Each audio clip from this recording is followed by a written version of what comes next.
And we're back for Movie Talk Mondays. Today we're going to be talking about Beetlejuice Beetlejuice.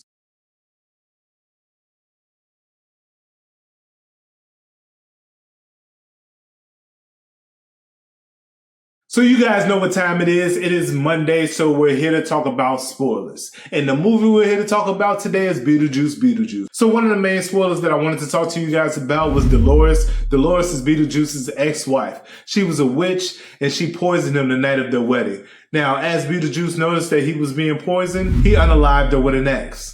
And later on, he died from being poisoned. So there you go. I felt that we could have got more into detail with this storyline because that's kind of a chronicle story for Beetlejuice, right? And we could have got into more of Dolores' storyline of why she did it in the first place because there was nothing there. Like nothing was explained in this movie of why she poisoned him. Did she need to get married to him and something needed to happen for her to poison him? It just didn't make any sense. But I felt like it was a strong enough story to keep us engaged for a film. Now, would the film have been as great without this piece in there? I don't think so. But Dolores was a very pointless character in this film. Like she would show up on scene for like a second and a half, do something, and we just go on with the story. And it's like, okay, well, are we going to focus on Dolores? And when we finally see her again, meet Beetlejuice at the end of the film face to face, she's taken off. And I just felt like it was pointless. Like, why have her at this point? But I felt like this storyline was strong enough and they should have kept it more based on this storyline. Not only is it explaining where Beetlejuice came from centuries ago, it's explaining his love life a little bit,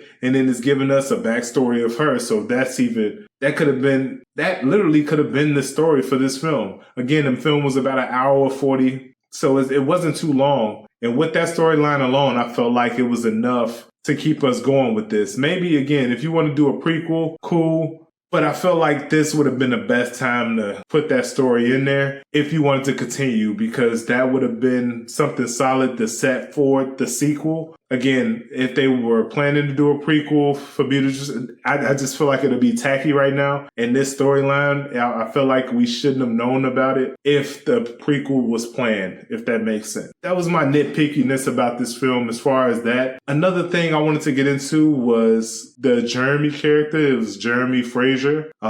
He's Astrid love interest in this film. Later on, she finds out that he's trying to trick her so he can return back to life. But obviously that goes away because of Beetlejuice's help. But going into his storyline, like this kid unalived both of his parents, went on a run, hid in the woods, fell off a tree, broke his neck, right? It's kind of like a Halloween feel movie with Beetlejuice. So we could have went into that storyline a little bit more as well. That would have been a solid sequel. If we just focused on those two characters, as far as this movie, of course, Beetlejuice, but other two characters of Jeremy Fraser and Dolores, I felt like this movie would have been solid. Like it would have been undeniable. Those two storylines would have made this movie a classic for sure. Beetlejuice is a classic in itself on its own accord. Like it has a solid fan base. I'm not a part of that fan base again, but I enjoyed the film. I still haven't went back and watched the first one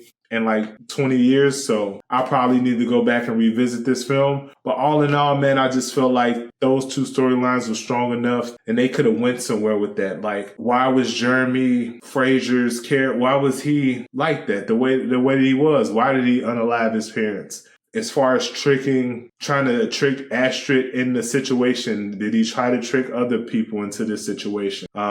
It could have went deeper. If you wanted to do something else with it, as far as like him being related to Dolores in some type of way, like there's so much they could have did with this film that would have just put it up there like an undeniable hit. I feel like that would have been, those two things would have been it. Now, again, with this film, it just felt like a lot of stuff was being thrown in there and there was a lot of pointless things thrown in there, but you still got the gags of the film, the little action that you get from a horror comedy or whatever we want to consider this film. And you get the nostalgia from the sandworm and the animation. So I feel like this film did what it needed to do. But as far as making this film better, I feel like those things would have made this film, it would have knocked it out of the park. Like maybe it would have had $150 million weekend if it would have did those things, right? So that's just some of the things I felt that Beetlejuice could have did to help. And I'm going to end it right there. I'm going to go into a couple more things I wanted to talk to you guys about. So yeah, let's get into that. So the first thing I wanted to talk to you guys about is pretty much just thanking you, like showing you the gratitude that you deserve for riding with me for the last 2 years. Like, I've been on one hell of a run because of you guys,